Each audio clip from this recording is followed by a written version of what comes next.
Untimely by R.N. Jayne. The story has a content warning for violence, gore, and substance abuse. "We're running out of time," I murmured, breaking our kiss. Magda's full lips held the flavor of bittersweet fruit. She reached for my hand through the iron bars separating us. "I'm scared." "Don't be." Diving in for another taste, I pushed my tongue inside her mouth, passing along the beeswax-coated pill Granny Annie had planted in my biscuit during yesterday's afternoon tea. Magda gasped in surprise, but she kept the honey in place, poised to swallow it. "Enough!" A ponytail-wearing guard wrapped her baton against her palm. "Step back!" I looked into my girlfriend's teal eyes and watched her throat constrict as she ingested the honey. I imagined the pill sliding down her esophagus. A smooth, slow descent, like tubing on a lazy river. "Now!" The guard clanged her baton against the bars. Holding up my hands, I backed away, unable to resist winking at Magda. "Ilya." She returned my wink. "Ilya." As the guard led me from my incarcerated girlfriend, my thoughts raced. 2 hours before they noticed something's amiss. But Magda's barely 100 pounds. She could go under the influence sooner. The guard stopped in front of the locker door that resembled a walk-in safe's exterior. Turning around, she sized me up. "Why do you keep coming back here? Your girlfriend's due for the chopping block." "What's it to you?" I sneered.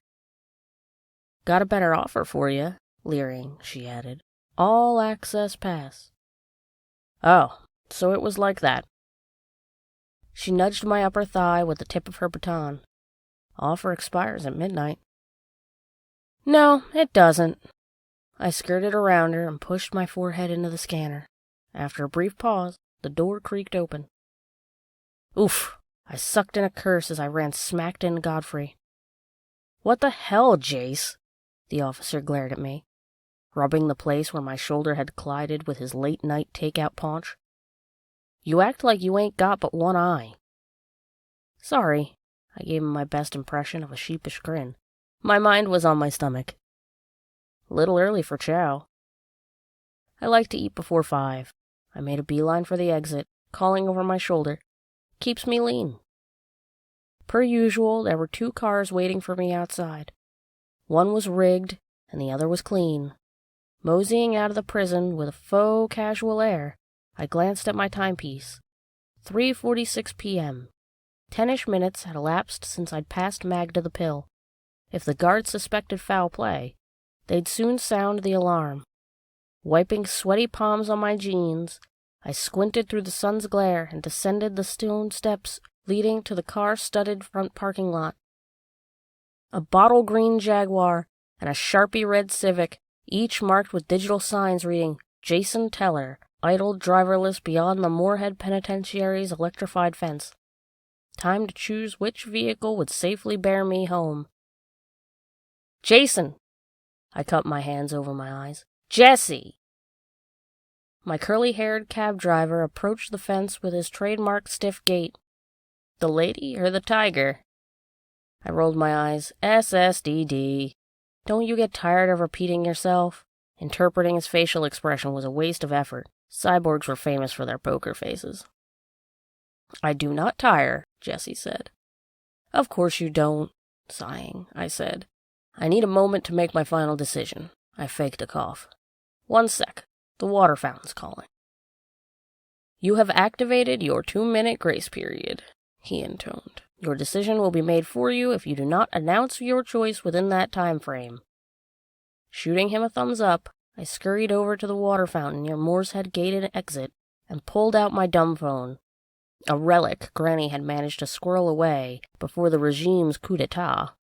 I texted Trader, my lifeline. Her AI-powered bloodhound sensibility could determine whether I'd be blown into the next dimension or live to die another day. Green or red? Salty sweat rained into my eyes, further obscuring my vision. Come on, come on! Trader's silence couldn't come at a less convenient time. Finally, with 29 seconds to spare, her reply arrived. Yellow. Frantic, I texted, "Error! Red or green?" "Yellow," she nonsensically confirmed. "The color of a cartoon beehive." Trader had never been wrong. "Why today?" "You have reached the limit of your grace period," Jesse called from his unchanged position halfway down the steps. "Please choose a car." Scrambling for spare seconds, I retorted, "Coming!" and gulped down the water I had earlier served myself. "If you do not comply, I will personally escort you," he warned, footsteps thudding closer. A demonstration of force is a viable option under the threat of disobedience. Before he reached me, I pocketed my dumb phone. "Which color's the closest to yellow on the color wheel?" "Red!" I barked as Jesse's lifeless but steel-strong hand closed on my upper arm. He dropped his hold. "Very good, Jason. It will be my pleasure to drive you home." Legs trembling, I jittered down the stairs. Every step I took brought me closer to the realization that my life could end, suddenly and violently, within the next 3 minutes. Martyrbots like Jesse had no concern for their own well-being. They were programmed to anticipate their demise with evangelical zealotry. "You're a pawn," I muttered. Jesse opened the Civic's door and ushered me inside. Ignoring my insult, he advised, "Watch your head," and nudged me into the potential hearse. I didn't bother to buckle my seatbelt until he reminded me. I only complied because if I didn't and somehow survived, this act of defiance would spawn another black mark on my discipline slate. It was already too full. Though I had dread fantasized about this moment for months, I felt paralyzed by mundanities, wondering who'd let the doggo out if I was blown to smithereens, how long it would take the electric company to cut my power, and when Granny Annie's next urology appointment would take place. Jesse pushed the start button. Clenching my jaw, I squeezed my toes together and shut my eyes. 50-50 odds I'll survive the next 5 seconds. The engine thrummed, pleasant sound. Not a death gargle, not an explosion. Jesse took the car out of the park, checked the rear view, and prepared to perform a U-turn. "Right choice!" Ecstatic, I broke into high-pitched, slap-happy giggles. "What's funny?" my driver asked, pitching the Civic into ongoing traffic. "Human humor." I wiped my streaming eyes. "You wouldn't understand." For a few minutes we rode without speaking, the sights and sounds enhanced by my newfound appreciation for life after near death. "Why would you risk your freedom?" Jesse asked at the Thames and Trellick intersection. Frowning, I glanced at him. "What do you mean?" "Jason." I felt his emotionless gaze land on the side of my face. "I regret to inform you, Annie Teller has succumbed to the injuries she sustained earlier this morning. Her expiration date has been reached." "Granny?" I gawped. "I just saw her yesterday." "She completed her life cycle 31 minutes ago." "How?" "Your girlfriend. She is pretty." In shock, I replied, "Sure." "Do you think she will still be pretty when she reaches stage 5? Terror struck me like a backhanded blow. Steadily, Jesse made a left turn and carefully controlled traffic. "My sources tell me she is already in stage 3. "That's impossible," I whispered. "She doesn't have access to honey in prison. The detectives mined your grandmother's last memories moments before I picked you up." His deft topic switching sent my threadbare composure into a tailspin. "How did you keep the honey from dissolving before you gave it to Magda? Was there any point in lying?" Still, I felt obligated to put up a fight. "You're not making sense. Have you done your updates today?" I narrowed my eyes. I added, "I bet Granny isn't even dead." An image flashed on the dashboard's central monitor. I shouldn't have opened my mouth. I could have avoided the stomach-turning visual of Granny Annie's obviously deceased state. She slumped to the side of her rocking chair, mouth agape, her remaining eyes staring ahead at an unseen assassin. The other had disappeared beneath a mass of bloody tissue and bone chips. "Blunt trauma," Jesse stated in his unfeeling way. "Hemorrhage, irreparable brain damage, orbital—" I snapped. Grabbing the wheel, I yanked it hard across 3 lanes of traffic. He didn't try to stop me. We hit a median before spiraling harmlessly into a row of forsythias. Startled honks and squealing brakes didn't mute my freight train-paced heart.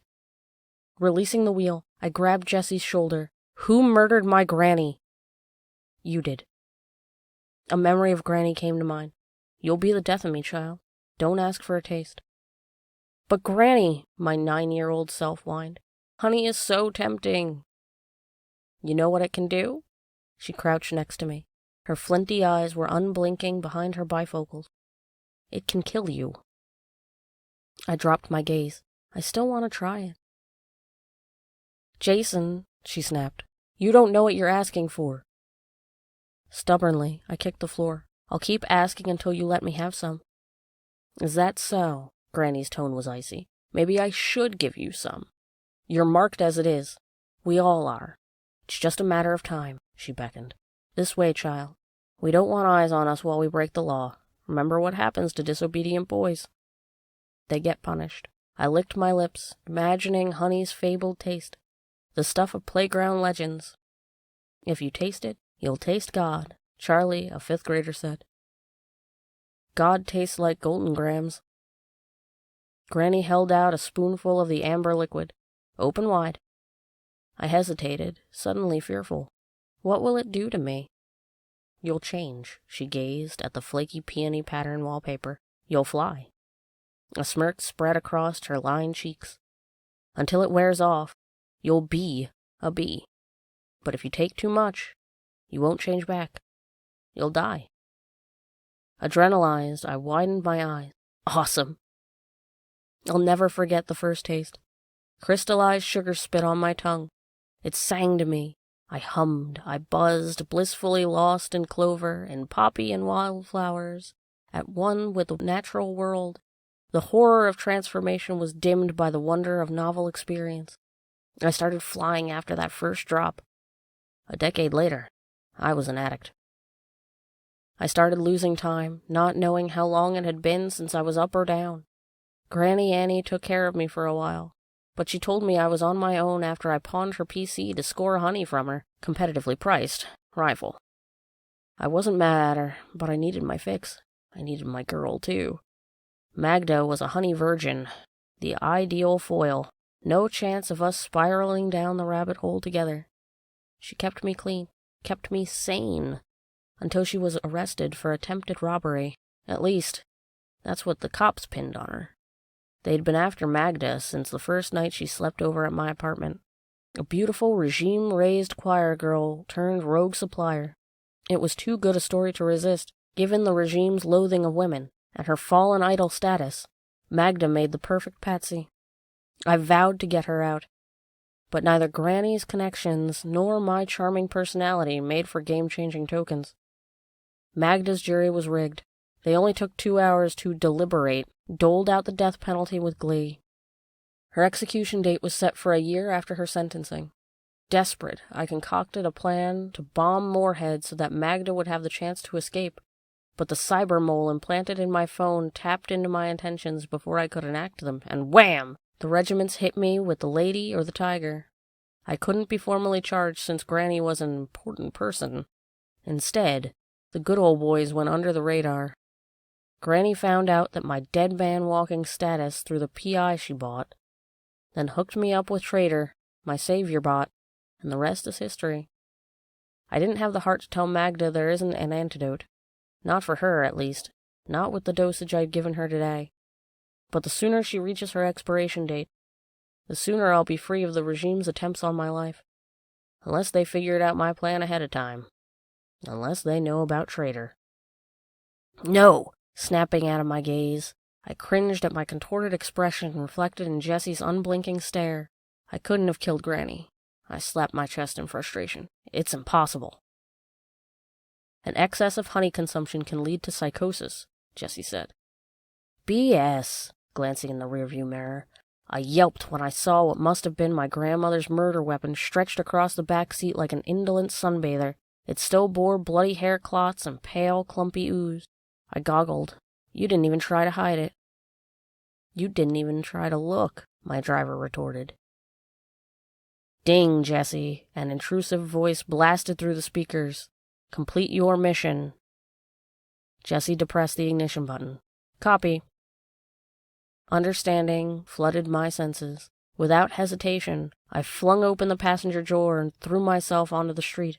Milliseconds later, a deafening blast knocked me off my feet. Wrong choice, I realized as I bounced off a bottle green Jaguar, the same car I had seen outside the prison. The regime knew all along. Magda paced the floor of her 6x6 cell. The honey was taking hold. Itching, stinging, biting sensations assaulted her nerves like a tattoo artist's needles. Teeth grindingly slow, pinpointing her pain receptors. A retching noise, like a cat coughing up a hairball, warped her voice box. The nearest guard was too busy checking herself out in the grimy mirror ball-mounted to the ceiling, like some sort of perverse nod to the disco era, to notice Magda's agitation. She heard it then, the fabled, droning buzz of hive mind. Her moist eyeballs squelched inside her skull like muddy boots. "Water," she cried weakly. "Please!" The guard swung her hip out as if balancing a toddler on it. "You already got your ration." Peering into Magda's cell, she did double take, then screeched orders into her walkie-talkie. She backed away from Magda as if avoiding a particularly nasty bug. "Traitor!" Magda couldn't feel her tongue, and her teeth seemed to be shrinking back to baby size. Huddling in the corner, she shivered as her muscles first loosened, then shriveled like raisins. Her fingernails disintegrated and turned to powder, speckling the concrete floor with a snowfall of pulverized tissue. Next came a textbook case of striated discoloration. Her black and white skin prickled as the telltale striped fuzz covered her largest organ. Epidermis. I used to think that was a dirty word. Transformation was not as agonizing as she imagined. But she'd only reached stage 3. There were 2 more stages to go, and the last one was terminal. Jason promised to give me the antidote before it was too late. This is happening so fast. Her legs whittled away to thin black stubs. Last August, Jason had caught some bees and kept them in a jar on his shelf in his closet. There was a hole for air, but it wasn't big enough, and they died, one on top of the other like cars in a pile-up. As her feet disappeared, Magda thought maybe Jason had made a hole too small on purpose. Stage 4 arrived before the guard's backup did. Though her brain had lost its ability to think in humanese, Magda nevertheless remembered her mission. She rubbed together her teensy antennae and suctioned her minuscule feet to the bars. The warden wielded his weapon. As he swung at her, she effortlessly flew over his head, her wings furiously beating, outpacing the arc of his baton. The only way out was the air-conditioned vents. Inside the drafty shaft, crawling critters crept across a carpet of dust and mold. Magda saw a crack in the sun and felt the fresh breeze as she burst into the outside world. Heading for the Capitol, she glanced down at the gridlocked traffic and noticed what she thought was a spotlight. The air, acrid with foul smoke, radiated heat. She ascended further up, away from the fumes.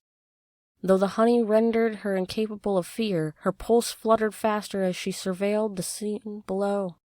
Firefighting bots mechanically poured, doused the remnants of a wrecked Civic. People, some injured, some deceased, spilled from heaps of vehicles stacked at various angles like children's blocks suspended halfway between balancing and falling. As Magda hovered close to the edge of the Capitol's entry gate, she sighted Jason's broken body splayed across the remnants of a stalled Jaguar's hood. Gingerly, she coasted down to her boyfriend's level.